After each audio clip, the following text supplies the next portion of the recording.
राम कथा के 5वें दिवस पर श्री राम के बाल चरित्र से मिली संस्कार, विनम्रता और परिवार की एकता की सीख।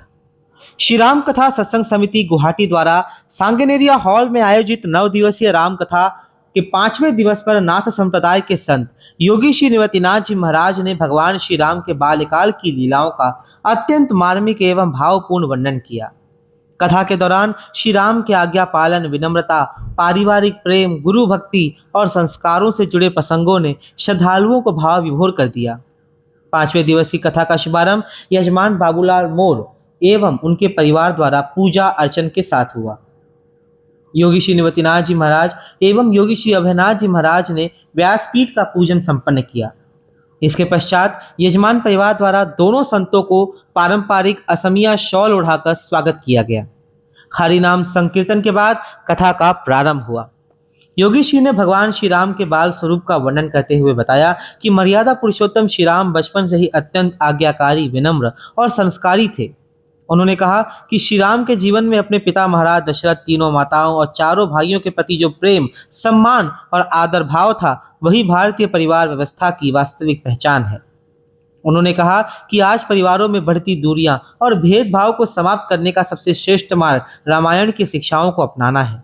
राम कथा हमें सिखाती है कि परिवार प्रेम, सम्मान और त्याग की नींव पर ही टिके रहते हैं। राम जन्म के प्रसंग का उल्लेख करते हुए योगी श्री ने बताया कि राम नाम का अर्थ ही आनंद, सुख और आत्मिक शांति है। यही कारण है कि राम नाम का स्मरण मनुष्य के जीवन में सकारात्मक ऊर्जा का संचार करता है। श्री राम के बाल्यकाल की एक विशेष घटना का वर्णन करते हुए उन्होंने बताया कि प्रभु श्री राम प्रतिदिन प्रातः काल उठकर सबसे पहले अपने माता पिता और परिवार के वरिष्ठ जनों को प्रणाम करते थे। इसके माध्यम से उन्होंने समझाया कि जो व्यक्ति झुकना जानता है उसका जीवन सरल और सफल बनता है। योगी श्री ने कहा कि भगवान श्री राम सबसे पहले मंदिर नहीं बल्कि अपने माता पिता के चरणों में जाते थे। यह संदेश देता है कि माता पिता ही मनुष्य के प्रथम देवता हैं। जो व्यक्ति अपने माता पिता का सम्मान नहीं करता वह जीवन में वास्तविक सफलता प्राप्त नहीं कर सकता। कथा के दौरान बुद्धि और ज्ञान की महत्ता पर प्रकाश डालते हुए योगी श्री ने हनुमान जी का उदाहरण प्रस्तुत किया। उन्होंने बताया कि किस प्रकार हनुमान जी ने सूर्यदेव को अपना गुरु बनाकर विनम्रता और समर्पण के साथ उनसे ज्ञान प्राप्त किया। हनुमान जी का जीवन हमें सिखाता है कि नम्रता ही ज्ञान प्राप्ति का प्रथम द्वार है। विश्वामित्र प्रसंग का वर्णन करते हुए उन्होंने कहा कि जो व्यक्ति अपने गुरु के सामने पूर्ण समर्पण के साथ झुकना सीख लेता है वह संसार में किसी भी ऊंचाई को प्राप्त कर सकता है, अपितु वह पूरे संसार को अपने आगे झुका सकता है। गुरु के प्रति श्रद्धा और समर्पण ही सफलता का मूल आधार है। अहिल्या द्वारा प्रसंग पर बोलते हुए योगी श्री ने जीवन का एक अत्यंत महत्वपूर्ण संदेश दिया। उन्होंने कहा कि यदि जीवन में परिवर्तन लाना है तो शिकायत करना छोड़ना होगा। माता अहिल्या ने अपने पत्थर बनने के लिए किसी को शिकायत नहीं की, बल्कि भगवान श्री राम से अपने पति महर्षि गौतम का पुनः प्रेम प्राप्त करने का वरदान मांगा।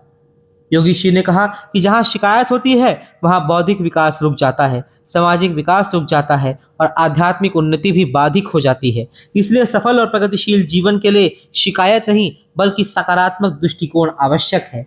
कथा के अंत में उन्होंने कहा कि श्री राम कथा रूपी गंगा मनुष्य के मन के समस्त विकारों और मलिनताओं को दूर करने वाली है। इसलिए प्रत्येक व्यक्ति को रामायण का अध्ययन, श्रवण और गान अवश्य करना चाहिए। भक्ति, ज्ञान और जीवन मूल्यों से ओतप्रोत 5वें दिवस की कथा का समापन यजमान बाबूलाल मोर एवं परिवार द्वारा व्यासपीठ एवं पूज्य संत श्री की आरती के साथ संपन्न हुआ। आप देख रहे हैं राम दुबे की रिपोर्ट। नाम निहारिका शर्मा है और कथा मुझे बहुत अच्छी लगी और राम जी की कथा थी और बहुत मजा आया, अच्छा लगा सुन के। विकास शर्मा है और मैं वृंदावन से ही हूँ और मैं यहाँ राम कथा सुनने के लिए आया और बहुत आनंदित हुआ जो राम जी कथा सुनने को मिली। और आपका धन्यवाद। बाबा जी की शैली कैसी लगी? बाबा जी की शैली बहुत आनंदित थी और मैं सुन के बाहर से आवाज़ सुन के अंदर आ गया था। हाँ, तो मुझे आनंद आया। मेरा नाम गुड़िया चौधरी है, मैं गुवाहाटी में रहती हूँ और मैं राम कथा सुनने आई हूँ। मुझे बहुत अच्छा लगा सुन के। बाबा जी की शैली कैसी लगी? गुड़िया जी वो भी बहुत अच्छा लगा। क्या सीखा आपने? बहुत सारा चीज़ सीखा, कैसे क्या करना चाहिए, घर में बड़ों का कैसे आदर भाव करना चाहिए, सारा चीज़ मैंने सीखा। फिर कल आना चाहूँगी सुनने के लिए। नहीं, प्रोग्राम बहुत अच्छा हो रहा है। महाराज जी इतना सुंदर बोलते हैं कि उठ रुकने की भी इच्छा नहीं होती है। और आपका क्या विचार है? बहुत अच्छा, आपको क्या बोलना, कथा कैसी लगी आपको? अच्छी लगी। आनंद आया? हाँ।